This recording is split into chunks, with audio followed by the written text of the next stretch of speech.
আসসালামু আলাইকুম বন্ধুরা, চলে আসলাম আরও একটি নতুন ভিডিও নিয়ে। নতুন একটি এলাকা, নেত্রকোনা জেলা দড়িয়া বাজারে আমি এখন আছি। আটপাড়া একটু দেখানোর চেষ্টা করব বাজারটি। ছোট্ট একটি বাজার, প্রকৃতি দিয়ে ঘেরা এই এলাকা, এই অঞ্চলটি। শুরুতেই দেখতে পাচ্ছি এই বাজারের মসজিদ, দড়িয়াপাড়া, দড়িয়া বাজার।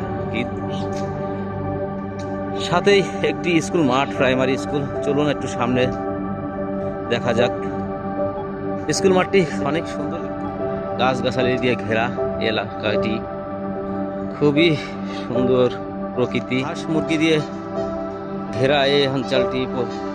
প্রত্যেক গ্রাম অঞ্চলে এই দৃশ্য দেখতে পাবেন আপনারা। গরু, ছাগল, হাঁস, মুরগি দেখতে পাচ্ছেন। স্কুলটি দিয়াড়া সরকারি প্রাথমিক বিদ্যালয়, স্থাপিত 1939 খ্রিস্টাব্দে। উপজেলা আটপাড়া, জেলা নেত্রকোনা, প্রাথমিক শিক্ষা অধিদপ্তর।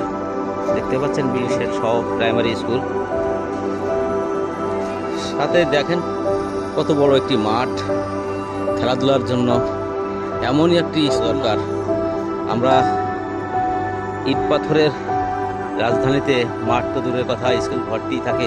জেলখানা বন্দি, জেলখানার চেয়ে আরও বেশি কনজেস্টেড। সাথে পাশেই দেখেন আরেকটি সুন্দর দৃশ্য, কি সুন্দর পুকুর একটি।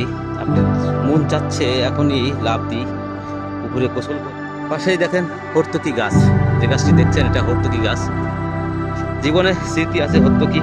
স্কুলে যাওয়ার আগে এক বন্ধু আমার সমীর নাম করে, তাদের বাসায় ছিল একটি, সে হর্তকি নিয়ে আসতো স্কুলে, আমাদের সবাইকে খাওয়াতো, দিয়ে দিত। আমরা দাঁত মেজে পানি খেতাম, অনেক মিষ্টি লাগতো। সেই হর্তকি গাছ দেখলাম অনেকদিন পর। এই বাজার, অনেক গল্প, অনেক কথাবার্তা।